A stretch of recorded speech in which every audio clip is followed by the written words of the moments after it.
രാഹുൽ ഗാന്ധി വയനാട്ടിൽ പ്രചാരണത്തിൽ രാഹുൽ ഗാന്ധി ഇപ്പോൾ അദ്ദേഹത്തിന്റെ പ്രചാരണം തുടരുകയാണ്.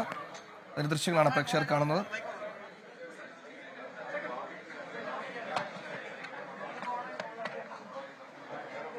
മാനന്തവാടി രൂപതയിൽ എത്തിയിരിക്കുകയാണ് UDF സ്ഥാനാർത്ഥി രാഹുൽ ഗാന്ധി.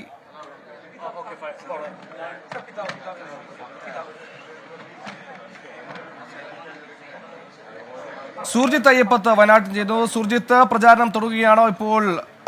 ഇപ്പോൾ എവിടെയാണുള്ളത്? രൂപതയിൽ, മാനന്തവാടി രൂപതയിലാണെന്ന് മനസ്സിലാക്കുന്നു. വിശദാംശങ്ങൾ.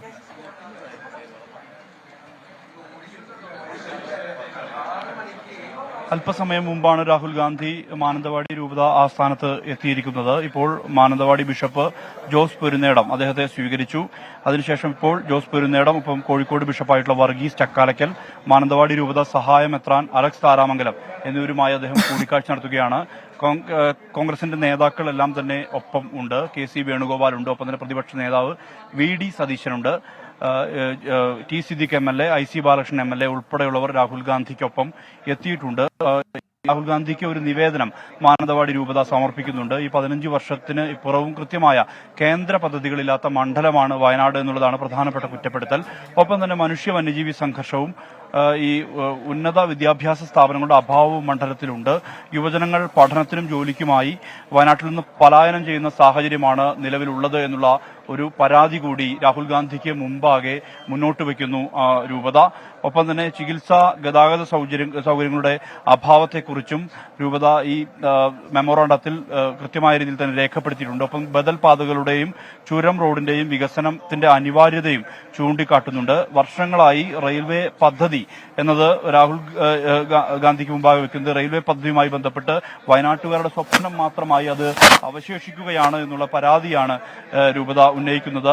അതോടൊപ്പം ഈ രാത്രി യാത്രാ നിരോധനവുമായി ബന്ധപ്പെട്ട് ഉള്ള അതിൽ മാറ്റം വരാത്തതുമായി ബന്ധപ്പെട്ടുള്ള ഒരു ആക്ഷേപം കൂടി വെച്ചിട്ടുണ്ട്. ഇത് രാഷ്ട്രീയ പാർട്ടികളുടെ വഞ്ചനാപരമായ നിലപാടാണ് എന്നുള്ള തരത്തിലുള്ള ഒരു പ്രതികരണവും നടത്തിയിട്ടുണ്ട്. എന്തായാലും ഇതുമായി ബന്ധപ്പെട്ട് ഇത്തരം വിഷയങ്ങൾ ചൂണ്ടിക്കാട്ടി വിശദമായ രീതിയിൽ 3 പേജുള്ള ഒരു മെമ്മോറാണ്ടമാണ് സഭ സമർപ്പിക്കുന്നത് രാഹുൽ ഗാന്ധിക്ക് മുമ്പാകെ. നേരത്തെ ഈ ഒരു സ്വകാര്യ ചാനലിന് അനുവദിച്ച അഭിമുഖത്തിൽ രൂക്ഷമായ വിമർശനം ഈ സ്ഥാനാർത്ഥികൾ ഇവിടെ മറ്റു നാടുകളിൽ നിന്ന് വന്നിട്ടുള്ള സ്ഥാനാർത്ഥികളെ സംബന്ധിച്ചുള്ള ഒരു വിമർശനം ബിഷപ്പ് ഉന്നയിച്ചിരുന്നു. സ്വാഭാവികമായും അത് വലിയ രീതിയിലുള്ള ഒരു ചർച്ചയ്ക്ക് വഴിവെക്കുന്ന വിധത്തിലേക്ക് അത്തരത്തിൽ ഒരു ഇടപെടൽ ഉണ്ടായിട്ടുണ്ട്. എന്തായാലും ആ ഒരു സാഹചര്യത്തിൽ കൂടിയാണ് ഇത്തരത്തിലൊരു സന്ദർശനം എന്നുള്ളതാണ് നമ്മൾ മനസ്സിലാക്കുന്നത്. ഈ ചർച്ചയുടെ ഭാഗമായി ഇപ്പോൾ ബിഷപ്പ് ജോസ് പെരുന്നേടം, അതോടൊപ്പം തന്നെ അദ്ദേഹമുണ്ട്, ഒപ്പം തന്നെ അലക്സ് താരാമംഗലം ഉൾപ്പെടെയുള്ളവരുമായി രാഹുൽ ഗാന്ധി സംസാരിക്കുകയാണ്. ഒപ്പം നേതാക്കളുണ്ട്. ഇതിൽ പ്രധാനപ്പെട്ട വയനാടിനെ ബാധിക്കുന്ന വിഷയങ്ങളുമായി ബന്ധപ്പെട്ടുള്ള ചർച്ച തന്നെയാണ് ഉയർത്തുന്നത്. ഇതിന് ശേഷം രാഹുൽ ഗാന്ധിക്ക് വെള്ളമുണ്ടയിൽ റോഡ് ഷോ ഉണ്ട്. ആ റോഡ് ഷോയ്ക്ക് ശേഷം അദ്ദേഹം നേരെ പിന്നീട് അടുത്ത റോഡ് ഷോയിൽ പങ്കെടുക്കുന്നത് പടിഞ്ഞാറേത്തറയിലാണ്. ഇത്തരത്തിൽ 2 റോഡ് ഷോകൾ കൂടിയുണ്ട്. അതിനുശേഷം കോഴിക്കോട്ടേക്ക് പോകും. കോഴിക്കോടും ഒരു പൊതുയോഗം സംഘടിപ്പിക്കുന്നുണ്ട്. അതിനുശേഷം നാളെയും ഈ പ്രചാരണ പരിപാടികൾ നടക്കുന്നുണ്ട്. നാളെ നടക്കുന്ന പരിപാടികൾ അത് മറ്റു മണ്ഡലങ്ങൾ, നിലമ്പൂരും വണ്ടൂരും ഏറനാടും ഉൾപ്പെടെയുള്ള മണ്ഡലങ്ങളിലാണ് മറ്റ് പൊതു സമ്മേളനങ്ങൾ, റോഡ് ഷോകളെല്ലാം തന്നെ നടക്കുന്നത്. ഈ 2ാം ഘട്ട പ്രചാരണത്തിന്റെ ഭാഗമായാണ് രാഹുൽ ഗാന്ധി ഇന്ന് ഇവിടേക്ക് എത്തിയിരിക്കുന്നത്. രാവിലെ തന്നെ നീലഗിരി കോളേജിലെ ഹെലിപാഡ് ഗ്രൗണ്ടിലാണ് അദ്ദേഹം ഇറങ്ങിയത്. അതിനുശേഷം 3 ഇടങ്ങളിൽ റോഡ് ഷോ പൂർത്തിയാക്കി. ഒന്ന് ബത്തേരിയിലായിരുന്നു, അതിനുശേഷം പുൽപ്പള്ളിയിലായിരുന്നു, ഏറ്റവും ഒടുവിൽ നടന്നത് മാനന്തവാടിയിലായിരുന്നു. ഇനി നടക്കാൻ പോകുന്ന 2 ഇടങ്ങൾ കൂടിയുണ്ട്. ഇതിനിടയിലാണ് ഇത്തരത്തിൽ ഒരു സന്ദർശനം ബിഷപ്പ് ഹൌസിൽ നടക്കുന്നത്. ഇവിടുത്തെ അടിസ്ഥാന വിഷയങ്ങളെ സംബന്ധിച്ച്, ഇവിടുത്തെ വികസന വിഷയങ്ങളെ സംബന്ധിച്ചെല്ലാം തന്നെ കൃത്യമായ രീതിയിലുള്ള ഒരു മെമ്മോറാണ്ടം, 3 പേജ് ഉള്ള മെമ്മോറാണ്ടം രാഹുൽ ഗാന്ധിക്ക് മുന്നിൽ സഭ സമർപ്പിക്കുകയാണ്.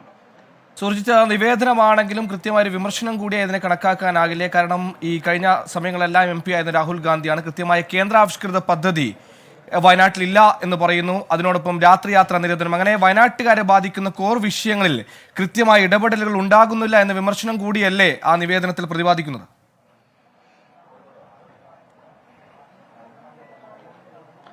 തീർച്ചയായും അങ്ങനെ വേണം കരുതാൻ. ഈ 3 പേജുള്ള മെമ്മോറാണ്ടത്തിൽ കൃത്യമായി അത് രേഖപ്പെടുത്തുന്നുണ്ട്. കാരണം കഴിഞ്ഞ 15 വർഷം മുമ്പ് ഈ മണ്ഡലം എങ്ങനെയാണ് രൂപീകരിച്ചത്, അത്തരത്തിൽ തന്നെ ഇത് കാര്യങ്ങൾ നിലനിൽക്കുന്നു എന്നുള്ളതാണ് പ്രധാനമായും സഭ ഉന്നയിക്കുന്ന പ്രധാനപ്പെട്ട ആക്ഷേപം. അതിൽ ഒന്ന് വന്യജീവി വിഷയങ്ങൾ എടുത്തു പറയുന്നുണ്ട്.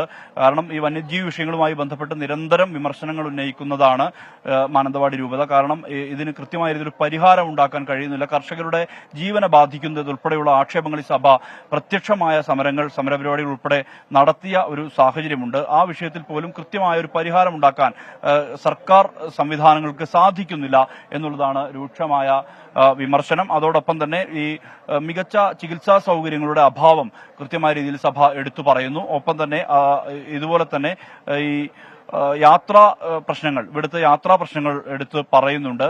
ബദൽ പാതകൾ ഉൾപ്പെടെയുള്ള കാര്യങ്ങളിൽ ഒരു തരത്തിലുള്ള ഒരു ഇടപെടലും ഉണ്ടാകുന്നില്ല എന്നുള്ളതാണ് വിമർശനം. സർക്കാരുകൾ ബോധപൂർവം ഇതിൽ വീഴ്ച വരുത്തുകയാണ്, അവഗണിക്കുകയാണ് വയനാടിനെ. ഇപ്പോഴും നൂറ്റാണ്ടുകൾ കഴിഞ്ഞിട്ടും ഈ യാത്രാ സൗകര്യം മെച്ചപ്പെടുത്താവുന്ന വിധത്തിലേക്ക് ഒരു തരത്തിലുള്ള നടപടിയും ഉണ്ടാകുന്നില്ല എന്നുള്ളതാണ് പറയുന്നത്. അതോടൊപ്പം ഈ ഇവിടുത്തെ ആരോഗ്യ പ്രശ്നങ്ങളിൽ, അതായത് കൃത്യം ഒരു ചികിത്സാ സൗകര്യം ലഭ്യമാക്കുന്ന വിഷയങ്ങളെ സംബന്ധിച്ചും അത് അത്തരത്തിലുള്ള നടപടികളിലേക്ക് സർക്കാരുകൾ വയനാടിനോട് അവഗണന കാണിക്കുന്നു എന്നുള്ള തരത്തിലുള്ള വിമർശനം കൂടി അദ്ദേഹം ഉന്നയിക്കുന്നുണ്ട്.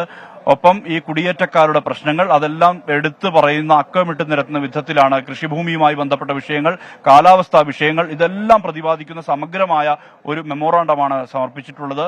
ഇത് ഇത്തരത്തിൽ നിരവധി പ്രശ്നങ്ങളും പരിമിതികളുമുള്ള മണ്ഡലം VIP മണ്ഡലമാണെന്ന പ്രചാരണം അസംബന്ധമാണ് എന്നുൾപ്പെടെയുള്ള പ്രയോഗങ്ങൾ ഉണ്ട്. എന്തായാലും അത്തരത്തിൽ രൂക്ഷമായ വിമർശനം ഉന്നയിച്ചുകൊണ്ട് തന്നെയാണ് ഇത്തരത്തിലുള്ള കാര്യങ്ങൾ മുന്നോട്ട് വെച്ചിരിക്കുന്നത്. സ്വാഭാവികമായും ഈ ചർച്ച തുടരുകയാണ്.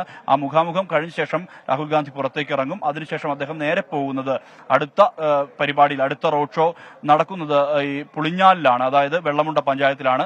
അതിനുശേഷം പടിഞ്ഞാറെത്തറയിലാണ്. അതിനുശേഷം കോഴിക്കോട്ടേക്ക് അദ്ദേഹം മടങ്ങുന്ന വിധത്തിലാണ്. ശരി, രാഹുൽ ഗാന്ധി മണ്ഡലത്തിലെ രണ്ടാം ഘട്ട പ്രചാരണത്തിലാണ്. രാഹുൽ ഗാന്ധി മാനന്തവാടി അതിരൂപത ആസ്ഥാനത്തെത്തിയിരിക്കുകയാണ്. അവിടെ വെച്ച് വയനാടിനെ ബാധിക്കുന്ന വിഷയങ്ങളെ സംബന്ധിച്ച് വിശദമായ സമഗ്രമായ ഒരു നിവേദനം കൂടി സഭാ നേതൃത്വം രാഹുൽ ഗാന്ധിക്ക് സമർപ്പിച്ചിരിക്കുന്നു. ഇതിനോടനുബന്ധിച്ച് ചർച്ചയും അവിടെ പുരോഗമിച്ചുകൊണ്ടിരിക്കുകയാണ്. സൂർജിത്ത് അയ്യപ്പത്താണ് വാർത്തയുടെ